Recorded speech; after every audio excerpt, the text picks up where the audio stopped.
రాహుకేతువులు నంబర్లు కాదు, గ్రహాలు కాదు.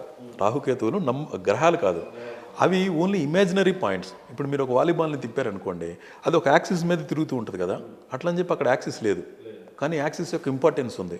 అందువలన భూమి స్పైరల్గా తిరుగుతూ ఉన్నప్పుడు ఒక టైంలో ఇలాగా ఒక టైంలో ఇలా జరుగుతున్నప్పుడు ఆ రెండు ఖండన బిందువులు ఏవైతే ఉన్నాయో వాటి యొక్క ఇన్ఫ్లుయెన్స్ కూడా ఈ శక్తి మన మీద పనిచేస్తుంది అని వాటికి నంబర్స్ ఇచ్చారు. కానీ ఫిజికల్గా లేవు కదా, అందువలన వారంలో 7 రోజులే ఉంటాయి. రాహుకేతువులకు వారాలు లేవు. మిగతా ఇప్పుడు 9 గ్రహాల్లో రాహుకేతువులు తీసేసి 7 గ్రహాలకి వారాలు ఉన్నాయి. ఆదివారం సూర్యుడు, సోమవారం చంద్రుడు, గురువారం గురుడు, మంగళవారం కుజుడు, బుధవారం బుధుడు, గురువారం గురుడు, శుక్రవారం శుక్రుడు, శనివారం శని, ఆదివారం సూర్యుడు. రాహుకేతువులకి రాహునేమో ఆదివారానికి ఇచ్చారు, కేతువుకేమో సోమవారానికి ఇచ్చారు. అంటే అప్పటి లాస్ట్ కింద అంటే గమనానికి.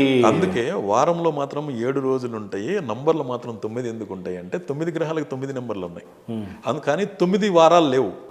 దానికి కారణం అది. ఓకే. సో ఫైనల్గా బెస్ట్ క్వశ్చన్ మీకు ఏంటంటే, అసలు వచ్చినప్పటి నుంచి బాలమురళి గారు నేను పరిశోధించాను, చదివాను, నేర్చుకున్నాను అని చెప్పారు. ఇంతకీ ఆ గ్రంథాలు ఏంటి, ఎక్కడ నేర్చుకున్నారు, ఏ రకంగా పరిశోధించారు మీరు? ఇది పర్టికులర్గా ఒక బుక్ అని లేదు. ఇక నాకు కనపడిన ప్రతి ఆస్ట్రాలజీ బుక్లో ఎవరైనా ఒక బుక్ రాయడానికి సంకల్పించారు అంటే వాళ్ళకి ఏదో మిగతా వాళ్ళకన్నా కొంచెం భిన్నంగా తెలిసింది, అది వాళ్ళ నాలెడ్జ్ని షేర్ చేసుకుందామని రాసి ఉంటారు కదా. నేను ఆ పర్స్పెక్టివ్లోనే ప్రతి బుక్లో ఈ పాయింట్ వెనక వాళ్ళ అంతర్యం ఏమై ఉంటుంది అన్న దీంతోనే చదువుతాను.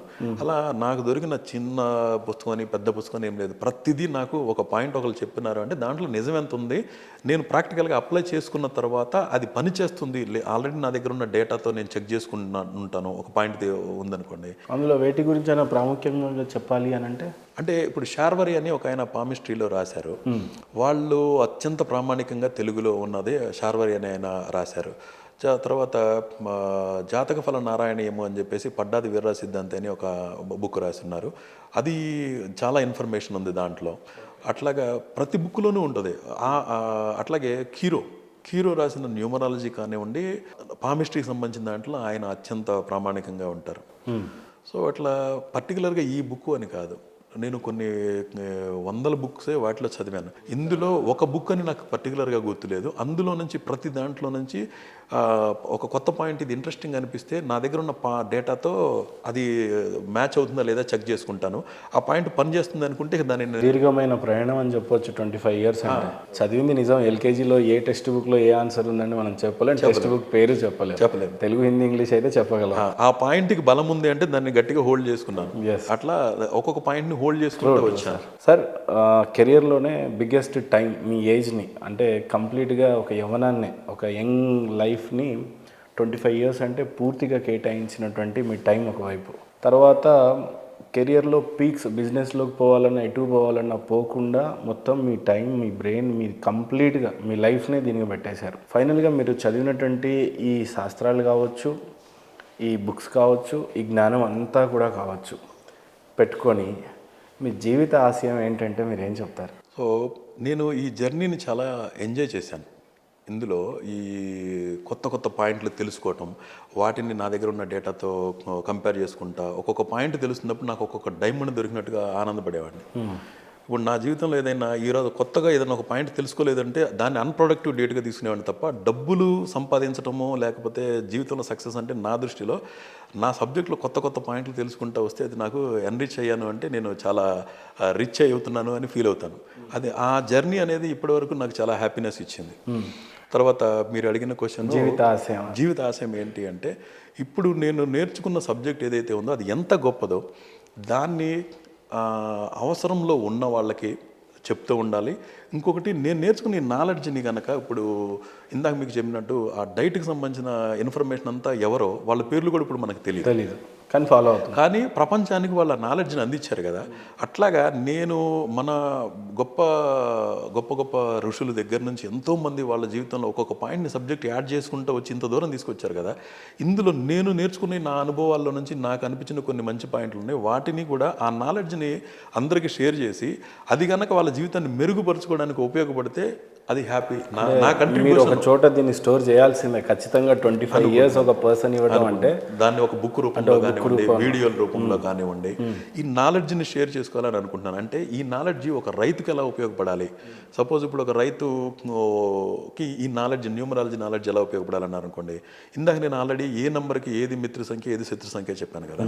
సో ఇప్పుడు సపోజ్ 1వ నంబర్ వ్యక్తి ఉన్నారనుకోండి, ఈ సంవత్సరం ఇప్పుడు ఎక్కువ ఒక 20 ఎకరాలు 30 ఎకరాలు మామూలుగా రోజు రెగ్యులర్గా 4-5 ఎకరాల పొలం చేసే వ్యక్తి ఇప్పుడు 2024 8వ సంవత్సరం నడుస్తున్నప్పుడు ఒక్కసారిగా ఒక 15-20 ఎకరాలు 20 ఎకరాలు తీసుకుని నేను ఎక్కువ రేంజ్లో వేసి ఎక్కువ డబ్బులు సంపాదించాలనుకున్నారనుకోండి, this is not the right time. ఇంకొక సంవత్సరం ఆగండి, లేదా 2026లో అగ్రెసివ్గా వెళ్ళండి. మీ టైం నడుస్తున్నప్పుడు అగ్రెసివ్గా వెళ్ళండి. మీ అన్లక్కీ నెంబర్ వచ్చినప్పుడు చేస్తున్న దాంట్లోనే మరింత ఫోకస్డ్గా చేయండి. అంటే మీ సైడ్ నుంచి 100% ఇవ్వండి ఆ టైంలో. 100% మీ మనసుని, మీ శ్రమని ఖచ్చితంగా అక్కడ పెట్టి ఎక్కువ అగ్రెసివ్గా ఆ సంవత్సరంలో వెళ్ళబడ్డారంటే ఎక్కువ ఛాలెంజెస్ని ఫేస్ చేస్తారు. అట్లాగే మీరు విత్తనాలు కొనేటప్పుడు మీ లక్కీ డేట్లో కొనండి. మీరు ఎరువులు కొంటారు కదా, విత్తనాలు, ఎరువులు, ఇలా మనకు సంబంధించిన ఖర్చులు ఏవైతే ఉన్నాయో వాటిని మీ అన్లక్కీ డేట్లో స్పెండ్ చేయకుండా మీ లక్కీ డేట్లోనే దారపోసారనుకోండి, ఖర్చు పెట్టారనుకోండి, ఆ ఈల్డ్ అనేది మరింతగా వస్తుంది, మీకు పరిస్థితులు బాగా సహకరిస్తాయి. అంటే ఈ రకంగా మీ సబ్జెక్ట్ని ఎంత బలంగా నమ్మారో, ఎంత నమ్ముతున్నారు అనేది అర్థమవుతుంది. ఇది సైన్స్ ఒక రైతుకు కూడా ఉపయోగపడాలి. అలాగే అల్టిమేట్గా ఒక స్థాయికి వచ్చిన తర్వాత, మనం ఒక స్థాయికి వచ్చిన తర్వాత ఇది అల్టిమేట్గా మనం ఎలా కంట్రిబ్యూట్ చేయొచ్చు, ఎలా పంచవచ్చు అనేది అనిపిస్తుంది. ఇప్పుడు నాకు స్టాక్ మార్కెట్ ద్వారాగా నాకు సంబంధించిన డబ్బులు నేను సంపాదించుకుంటూ ఉన్నాను. ఇప్పుడు దీన్ని ఒక చారిటీ లాగా ఎక్కువ నాలెడ్జ్ని షేర్ చేసుకోవాలి. నాలెడ్జ్ షేర్ చేసిన అది ఎవరికైనా ఉపయోగపడింది అంటే అది నేను చాలా హ్యాపీగా ఫీల్ అవుతాను. ఓకే, నా జీవితాశయం ఏదైనా ఉంది అనుకుంటే, మన మహర్షులు కనిపెట్టిన ఎంతో ఈ గొప్ప శాస్త్రాన్ని నాకు తెలిసిన కొత్తగా పాయింట్లు ఇతరులు మళ్ళీ ఇన్ని సంవత్సరాలు కష్టపడకుండా వాళ్ళకి తొందరగా ఈ నాలెడ్జ్ అందించి, నేను ఈ పరిశోధనలు చేశాను, నాకు ఈ పాయింట్లు చాలా బలంగా అనిపించినవి, అది షేర్ చేసుకుందాము, వాళ్ళు బాగుపడితే అది నాకు చాలా హ్యాపీ. ఖచ్చితంగా సిద్ధింపజేయాలని కోరుకుంటున్నాను సార్. ఫైనల్గా సక్సెస్లో వచ్చినప్పుడు ఎక్కువ పొంగిపోయినట్టు చూడలేదు మిమ్మల్ని. ఫెయిల్యూర్స్ వచ్చినప్పుడు ఎక్కువగా పరిశోధించి నేర్చుకున్నాను అని అన్నారు. One of the great word అది యాక్చువల్లీ.